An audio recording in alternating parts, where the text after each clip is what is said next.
Bismillahirrahmanirrahim. Assalamualaikum warahmatullahi wabarakatuh. Alhamdulillahirabbil alamin. Walladzi arsala rasulahu bil huda wa dinil haqq liyudhhirahu 'ala dini kulli. Wa kafa billahi syahida wa asyhadu an la ilaha illallah wahdahu la syarikalah. Wa asyhadu anna Muhammadan abduhu wa rasuluh. Allahumma shalli ala Muhammad wa ala alihi wa ashabihi wa man tabi'ahum bi ihsanin ila yaumiddin. Ya ayyuhalladzina amanu taqullaha haqqa tuqatih wa la tamutunna illa wa antum muslimun wa ba'du. Fa inna asdaqal hadisi kitabullah wa khairal hadyi hadyi Muhammadin sallallahu alaihi wasallam. Syarrul umuri muhdatsatuha fa inna kulla muhdatsatin bid'ah wa kulla bid'atin dhalalah wa kulla dhalalatin finnar. Ayolah ikhwah akramana subhanahu wa ta'ala. Insyaallah kita masuk hadis yang ke-235 dari 1000 hadis hafalan. Temanya ketika kiamat terjadi, matahari bulan akan digulung. An Abi Hurairah Abdurrahman bin Sakhar ad-Dawsi radhiyallahu anhu anin nabiyyi sallallahu alaihi wasallam annahu qala asy-syamsu matahari wal qamaru dan bulan mukawwarani matwiyani, keduanya akan digulung, akan dilipat yaumal kiamati, nanti di hari kiamat.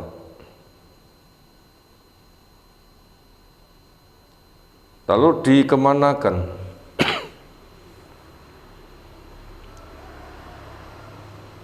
Mulqayani finnar, keduanya akan dibuang ke neraka. Kenapa? Karena keduanya bahannya api. Ketika sudah selesai tugasnya, dikembalikan ke bahan semula.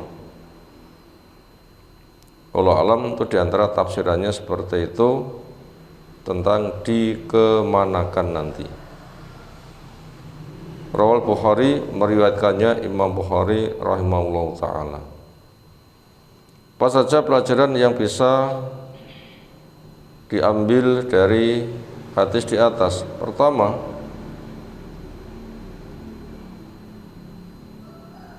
penunjukan akan maha kuasanya Allah.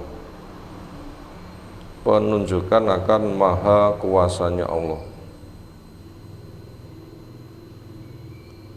Seperti apa bentuk kekuasaannya?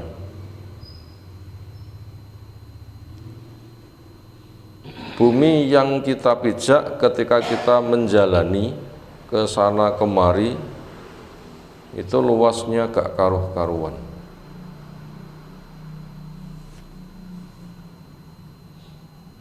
Orang yang naik pesawat terbang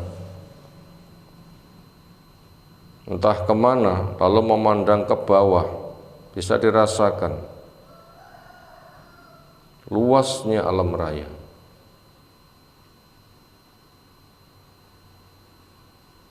Sementara besarnya bumi yang dipijak di tengah bintang-bintang yang ada di langit, yang masing-masing ada gugusannya, entah jumlah gugusan itu berapa. Ukuran bumi itu bagaikan biji jeruk. Nah, sementara kita di tengah bumi seperti apa, di tengah alam raya seperti apa? Sementara semuanya berada di dalam tengkurapnya langit yang satu. Sementara langit yang 7 dibanding luasnya kursi Allah bagaikan 7 lingkar cincin dibuang di padang pasir. luasnya kursi dibanding dengan luasnya arsy bagaikan cincin dibuang di tameng. Sementara Allah masih berada di atasnya lagi, dan Allah tidak bergantung kepada makhluk, dan alam raya berada pada jarinya Allah. Bila orang menempuh perjalanan bumi yang dipijak ke arsy, andaikan mampu menjalaninya, itu 50.000 tahun. Itulah berita-berita yang disampaikan kepada kita semuanya, bukan hasil pengalaman, jelajah, perkiraan, tapi berita hadis, yang itu sementara berdasarkan wahyu. Semuanya memberi petunjuk kepada kita alangkah maha besar kekuasaan Allah Subhanahu wa taala. Sehingga kita akan terasa kecil dan hina. Makanya kalau orang tidak ditolong oleh Allah, maka tidak ada nilainya, dan memang Allah tidak butuh kepada makhluk, makhluklah yang butuh kepada Allah. Itu tadi nomor 1, secuil keterangan tentang akan maha kuasanya Allah Subhanahu wa taala. Kemudian yang kedua, bila bumi yang kita pijak seperti itu, di sana ada langit, ada bulan, ternyata ketika kiamat terjadi itu dilipat, kata yisijilil kutub, seperti melipatnya kertas, yang kertas bertulis di bendel itu menjadi kitab. Itu mungkin masuk kategori hanya selembar saja, itu dilipat. Di situ kita diajak berpikir, melipat kertas buat kita nggak ada keberatannya sama sekali. Sementara matahari dilipat, seperti apa? Bulan dilipat, seperti apa? Buat Allah sangat mudah, yang terfahamkan pada diri manusia semudah melipat kertas. Bukan itu sama, tapi memberitahu Allah ketika bertindak karena maha kuasanya itu adalah sangat mudah sekali. Ini juga menggiring kepada kita akan maha kuasanya Allah Subhanahu wa taala. Sehingga manusia ketika punya kekuasaan, tidak ada sesuatu yang layak untuk diandalkan. Kenapa? Karena saking kecilnya. Makanya apabila sudah seperti itu, lalu ada manusia membanggakan tentang dirinya, kepemilikannya, itu jelas sesuatu yang amat sangat tidak ada nilainya di tengah maha kuasanya Allah Subhanahu wa taala. Itu pelajaran yang kedua. Lalu yang ketiga, dikokohkan tentang iman pada hari akhir. Maka orang akan gelap masa depannya apabila dia tidak berpikir hari akhir.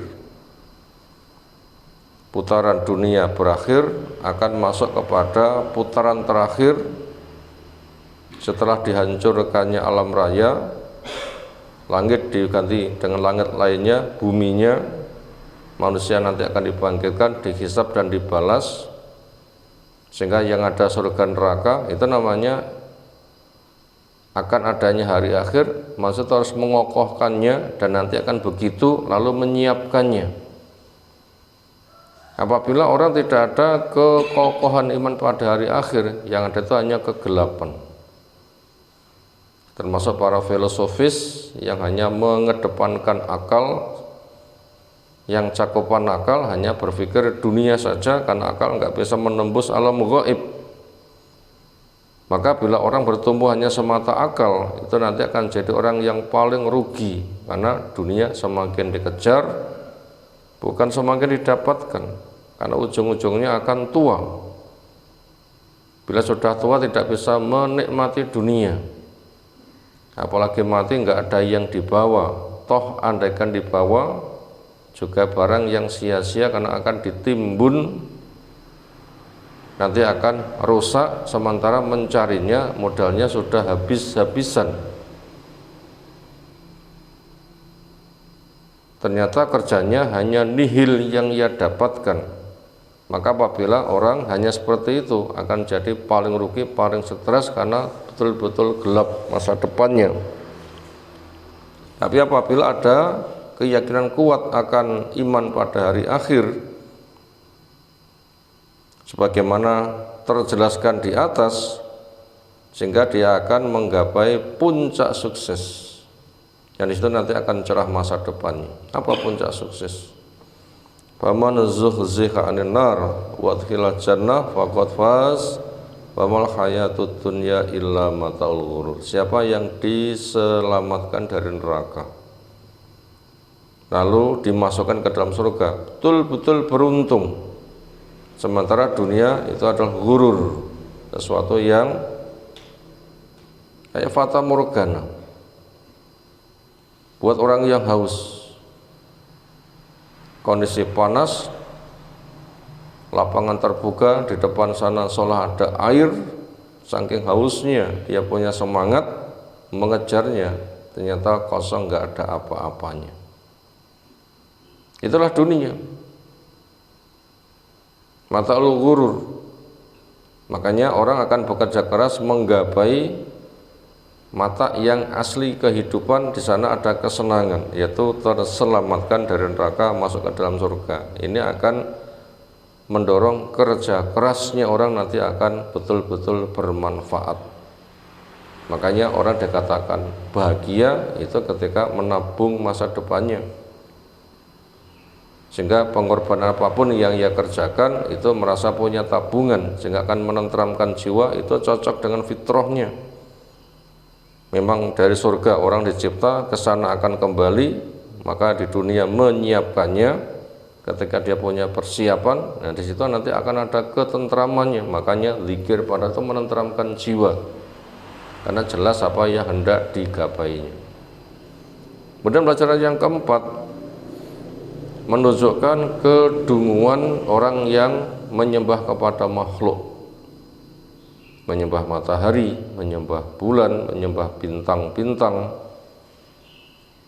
yang itu telah dijelaskan dengan gamblang oleh Nabi Ibrahim ketika memantau semuanya. Ternyata lama-lama semuanya tenggelam. Maka Nabi Ibrahim mengatakan, inni la uhibbul afilin, saya enggak suka kepada yang tenggelam. Itu menunjukkan kepada umat akan sangat kebodohan yang luar biasa, kedunguan bila makhluk nyembah kepada makhluk. Maka Nabi Ibrahim menghancurkan semua berhala-berhala yang mereka sembah, kemudian mereka diweleh nih. Kalau memang itu bisa menolong, kenapa tidak bisa menolong diri dan teman-temannya? Hanya dipukuli oleh seorang saja ternyata sudah hancur, dan seterusnya. Di balik itu menunjukkan kedunguannya, juga menunjukkan kecelakaannya, karena semua nanti akan dilemparkan ke neraka, karena bahannya api dikembalikan ke api. Siapa yang menyembahnya nanti akan mencari ketika berada di neraka, itu yang kamu sembah, silakan kamu minta tolong. Itulah cara menggiring mereka untuk penghisapan, sehingga mereka kerutuk-kerutuk ceplok ke neraka, sehingga tidak ada hisabnya. Memang nggak ada yang butuh untuk ditimbang. Ini menunjukkan kehinaan mereka. Ini semua membimbing kepada kita bagaimana menata akidah yang kuat. Makanya ketika orang menghambanya hanya semata kepada Allah Ta'ala, pemilik itu semuanya, sehingga dengannya nanti akan mendapatkan keselamatan ketika manusia dibangkitkan, ketika dia kembali kepada Allah Subhanahu wa Ta'ala. Demikian, subhanakallahumma bihamdika asyhadu an la ilaha illa anta astaghfiruka wa atubu ilaik. Assalamualaikum warahmatullahi wabarakatuh.